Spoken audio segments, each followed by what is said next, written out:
Hi, Sue. How are you? I'm great. I'm grateful too, Yes. because Yes, I'm you look grateful. great. Yeah. All right. So I'm so grateful to you for participating in the Women's Empowerment Series.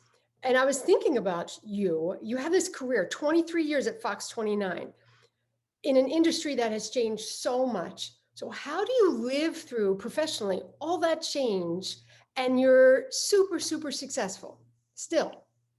Well, I got to tell you, I was not a spring chicken when I got to Fox 29. I'd already been in radio a number of years and other TV stations, so I never thought when I got there in 1997 that I would still 23 years later be at Fox 29. But I'm so grateful. How do I do it? I don't know. I mean, I'm a survivor. Um, Yeah. but I think that at this point in my life, and even at that point when I started at Fox, it was just about being honest. Do you know what I mean? We have a personality based television show, and I Mhm. think if you try to be fake, you try to be something that you're not, viewers are going to see right through it. Yeah. And uh, so I never went to any boss and said, "What do you want me to be?" It's like, this is me. I'm honest. I'm who I am. I try to give the information best I can, and then we try to have fun all the other times. And Yeah. I think the key is, if you're having fun doing what you're doing or enjoying it or feel fulfilled, then I think the viewers will pick up on that and want to be with you in the morning. Do you know what I mean? Yeah. That's the way I feel when I watch television. I want to be watching people that look like they're enjoying what they're doing. Yeah, that's a really good point because it's totally what you do. We everyone feels like they know you and that you're fun. They want to know you. But when you put yourself out there for such a wide audience, yeah, you, aren't you worried that maybe what's going to come back at you? Um, Worried? Yeah, no, not anymore. You know what I mean? There was a time, and even now, if I get a negative comment, a negative tweet, negative email or whatever, it'll weigh on me much more than it's always outnumbered by the positive Yeah, comments. But you'll think about that nasty one or the critical one more. I thought that's just human nature, yeah, but I try not to dwell on it anymore because it doesn't happen often. And usually, I think I realized when people criticize you, it's usually because they have a problem. They mhm, see something in you that they maybe don't like about themselves or whatever, but it's usually not about you. It's about them. So true, very they true. want to vent. Okay. All right, so social media, that certainly is a huge change from 1997, and you have a Right. really good following. Your numbers are incredible. And do you post every day? I do post every day. Sometimes it's just once a day. I try to do more than that. They would like us to do more than that. But Yeah. since I've been working from home at the end of March, I decided to document my days. And that's how I start each post every morning before I go on the air. And I try to think of something creative or goofy or relevant to take a picture of or be in the picture with. If it's National Ice Cream Day, I'll make a bowl of ice cream. National Chicken Soup Day, all those things, just to, just mostly for myself, to keep myself interested. And as of today, when we're recording this, I've had 150 broadcasts from home. Isn't that crazy? You had 150 what? Oh, Broadcasts broadcasts. from my home. Really? Yeah, that's how long we've been at home Is there since the pandemic. any idea when you'll go back? Not for a while. They've told us not for a while because Wow. things are Okay. ramping Yeah. again, and Yeah. and Yeah. and I'm so grateful that I work for a company that wants to keep us safe. Yeah. Um, that's another thing that's changed in 23 years, the technology. If you would have told me even last year that I could use my phone and a laptop and somehow take control of the weather computer at work, which is pretty big deal, Yeah. and broadcast from my house, I never would have thought it was possible. But they Yeah. they made it possible, and I'm able to do this every day. It's Yeah. it's it's Yeah. wild. So when you do your broadcasts, even if you're in the studio, how do you make the weather fun? Well, I think with since Bob Kelly started working for us at Fox 29, we try to do goofy things together, Yeah. and we found that we have similar personalities. We can really play off each other pretty well. So we do that, and we get serious when we have to when the Yeah. weather's serious. But at all the other times, yeah, you can have fun with it. I know you're being your authentic self. So are you happy all the time? Oh, not even close. No, no, of course not. I will certainly vent every once in a while, but I don't know that it's happy all the time, but I know it sounds tired, but I'm grateful all the time. I'm happy to be working where I work because after all the jobs I've had, I felt like this one was the one that fit what I have to offer, if you Mhm. know what I mean. I, I Yeah. I I felt like this is where I'm supposed to be. So the fact that I can still be here after all this time, because so often in this business, it's not up to you whether you stay or not. Sure. So yeah, they keep signing me up. They haven't figured out how to get rid of me yet. Yeah, that's great. So, all right. So, in your field, either in weather reporting or broadcast news, how have you seen the role of women change? Oh well, when I started in radio, and I'm telling you, it was the late '70s. Yeah. There were very few women, nobody in management, and very few of us that were on the air. I started in Baltimore, and I think there were one or two women that were not in news that were hosting, like DJs, like hosting radio music shows.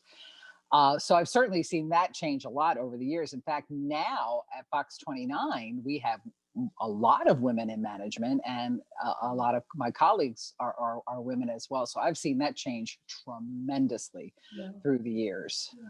When you started in broadcast, were you one of a few women or Yeah, had the change started? You were. So, what was I, that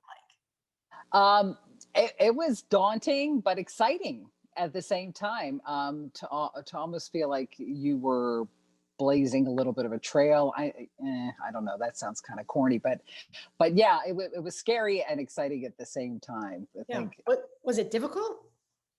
um, my very first job, I worked with a lot of men who were older than me because I was still in college, Mhm. and I think they were kind of big brothery to me, or they kind of took me under their wing. They said, "Oh, Mhm. look at her," but I was grateful because I just wanted to learn as much as I could. I wanted to prove I could do what they did.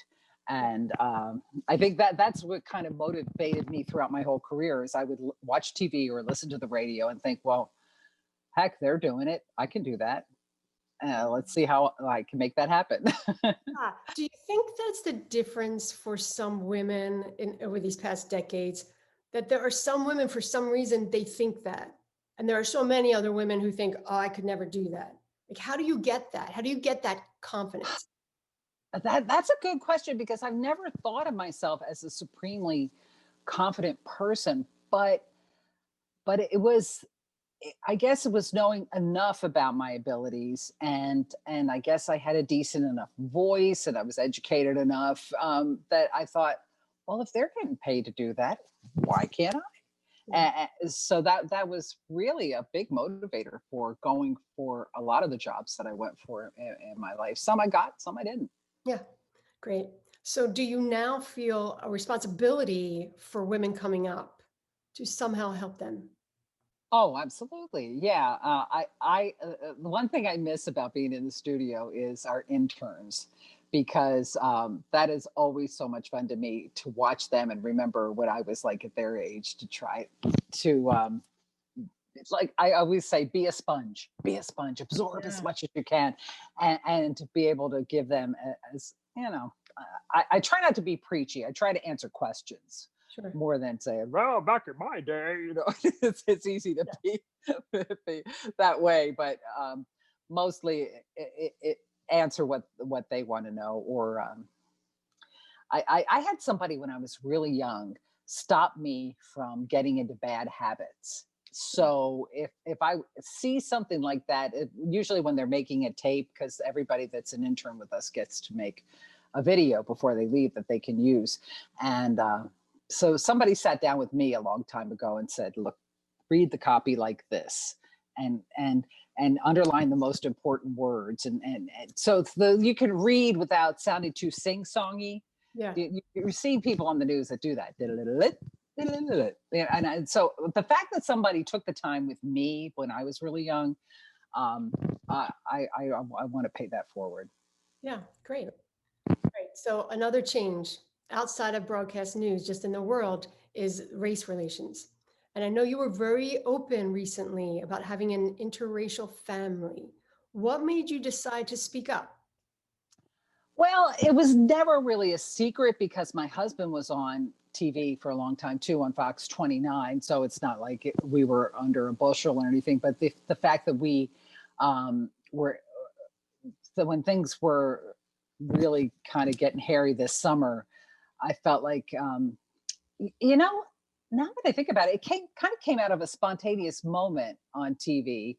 Um, and then we sort of, they turned it into a half an hour special to talk about what it's like to have a mixed race family, and what it was like for our daughter, Yeah. and figuring out her identity. So with her permission, I talked about some things that she had written in a paper, things that she had gone through that she had never even told us about before she wrote the paper, and what kind of an experience that is, because it's tough for a lot of kids who Yeah. are racial. Can you tell us what the spontaneous moment was? Do you remember? Uh, I know I was broadcasting from my back porch, and I don't know, we were having a chat about something, and I just started talking about how conversations that you end up having with your kids, and how things will come up that you didn't even know was Mhm. bothering. I think Yeah. that's kind of what we were talking about, Sure. and Yeah. one thing to another. So I think it goes back to the honesty thing. But Yeah. um, I mean, you'll only reveal as much about yourself as you feel comfortable, I think, in a situation like that. But with my husband and I, we've kind of always been on the air and been out there Yeah. anyways. Hopefully we help somebody. I don't know. Right. Well, so what do you want people to have heard from that segment? Don't assume. Mm. I think especially when you're with your kid, if you are in a interracial family and you think you know what your kid is going through, it's not necessarily true. So I would say keep the dialogue open as much as possible, because, like I said, we found out things that happened in middle school, and this was a college paper that we hadn't known about. Just keep talking. Yeah. Yeah. It's amazing. Well, we love when you keep talking because you're so interesting and so welcoming into your home. So Aw. thank you for taking time to talk with me today. Appreciate it. Oh, the pleasure is mine. Thank you so much for inviting me to be a part of this. Like I said, I do hope it helps. Sure.